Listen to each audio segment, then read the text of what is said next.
My name is Dyzee on the Supernaturalz group. I was a professional b-boy at one time, but now I'm into the b-boy industry. I'm kind of like an entrepreneur. How did you start from just a b-boy, building your own business brand? I was just a straight b-boy in the beginning, right? Like just only about battling just from the streets, literally, right? It all started actually in 1999 when my mother had a banquet hall and it was struggling. It wasn't making any money and she's like, I need you to help. So I want you to do an event. I've never seen a breaking event in 1999, like only on video, but I didn't know how one ran. I never been to a breaking event. All the battles were in Cyprus, like in a party. So I started organizing competitions back in 1999 and I organized it for 10 years. I was like the biggest organizer in Canada. But even though I organized, I had my own events company. And even though I was a full-time b-boy, even though I worked for the city of Toronto, opening up practice spaces for breaking all over the city, there's some months that I was doing good, but there's a lot of time the money ran out and I would be like struggling, like with b-boy Aussie. You know, I experienced that for 10 years straight. Like it was like, I went into debt like $30,000 just using credit cards to pay for my house, my mortgage, just things like that because, you know, I had to move out of my house and then, you know, so I was struggling so bad. And that's when I moved. I said, okay, it's either I need to do something different or breaking has to change. And so I said, okay, I'm going to move to Korea. I just got married. My wife's Korean and the place that the breaking was huge was Korea. So I moved to Korea,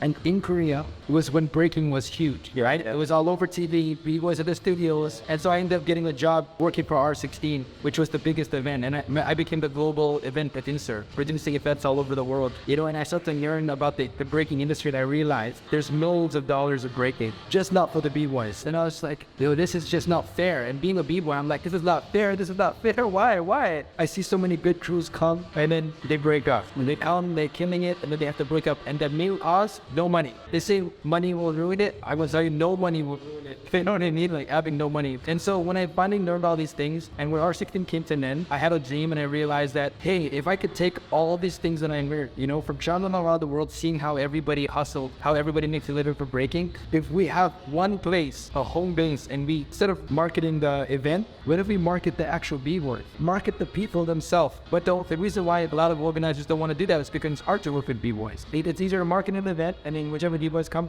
It's a totally different thing to market the dancers themselves because you're best to live to them. You're wanting to make sure you have to trust them. There's a certain level of trust. And so that's what we did. So I was going to do it with my crew in Canada, but Dream Runners, they were watching my vlogs and stuff like that, and they said, hey, do you think the plan can work here? And that's how I ended up taking them, coming here and living in Taiwan and building this. Dream Runners now has 4 clubs, and they're breaking clubs, right? Like breaking course in Taiwan, you know what I mean? And then while living here, I also learned more about business, and I ended up making my own sneaker company, break shoe company, the first break shoe. I'm just trying to get into all the business sides of it. I'm also working in the Philippines, doing the association and trying to work with the Olympics. Like however I can make breaking grow into the dream that, you know, breaking is going to take over the world again. That's like where I go, you know? So yeah, that's my journey. Do you think what you are building here in Taiwan can be built all over the world? It's so funny because when we first rumored to build this, they were saying, that's cool, the idea is great, but that can't work in Taiwan, right? They're like, b-boys here, they only make $200 a month. No, they don't have sports here. It's never gonna happen here. Unless there's something in the culture, in Taiwan culture, where there's no such thing as fans, right? Like fans of anything, like singers. If there's a culture that's against that, then it won't work. But is there fans here? Like other sports or singers? They're like, yeah. I'm like, then it can work. But if it's a country where there are fans, like of a football team or whatever, for sure it can work anywhere in the world. Is your shoes brand something separate? It is a separate thing, but now that it's growing up a bit and Hilo's is like getting more stable, now I was working on collaborating on a shoe and making things work together, yeah. So right now they've created their own Dream Runner shoe. I'm doing is I'm making a shoe that is the best for breaking, comfortable, whatever the feedback in the community to make it better and better and better. That's what I do. And then but what I want to do is I want to work with different b-boys in the world that want to have their own shoe. You know what I mean? That's my dream for like the shoe. And then I want,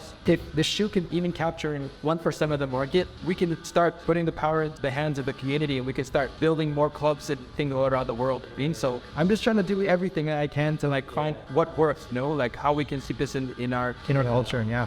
What was the main idea behind making your own brand? When I first got the opportunity to make the shoe, what happened was like I met with these business partners that I met at this church. And so they were like, I told them that first they were the ones who invited me and then they gave me a shoe and the shoes had my name Dyzee on it, right? And I was like, oh, this is cool, but I can't dance in this. And they said, well, if you can tell them what is good. And I said, oh, I can tell you what is the best shoe for breaking, right?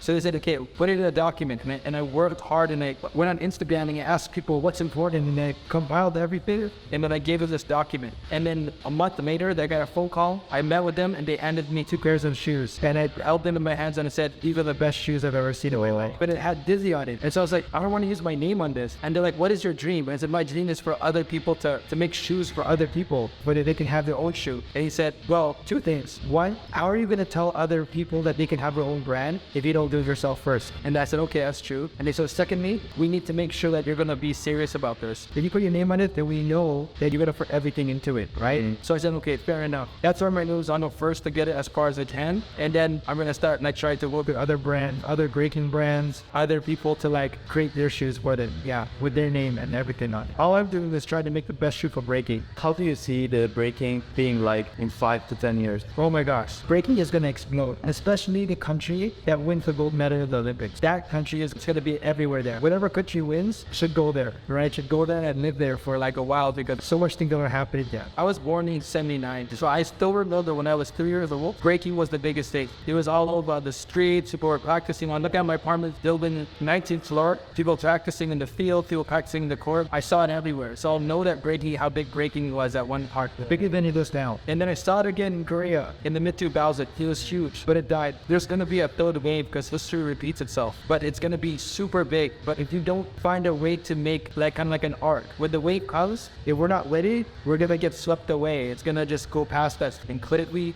build some foundation that can withstand the wave, that can, you know, the money that comes in, it goes back and it becomes self-sustaining. That's why I've been pushing this for the last 15 years, you know what I mean? To like, we got to do this, right? Because I foreseen it coming, but I didn't know it's going to come so soon. Yeah, next 5-10 years, you're going to see breaking everywhere. You're going to see block houses, breaking clubs all over the world. Is he the best at it because I told that person to practice it, or is he the best at it because he actually practiced it, right? So yes, I do help in that sense, and I'm pointing people to the vision, but it takes everybody together to believe in it and work in it and make it happen. Yeah, and I give dream runners so much credit for what they've done. And other people do with tea, like which they're working at, or you have Breaktree in the USA as like videos and all this, like like online, anything breaking business related that we can all come together and make happen. I support it 100%. You need this.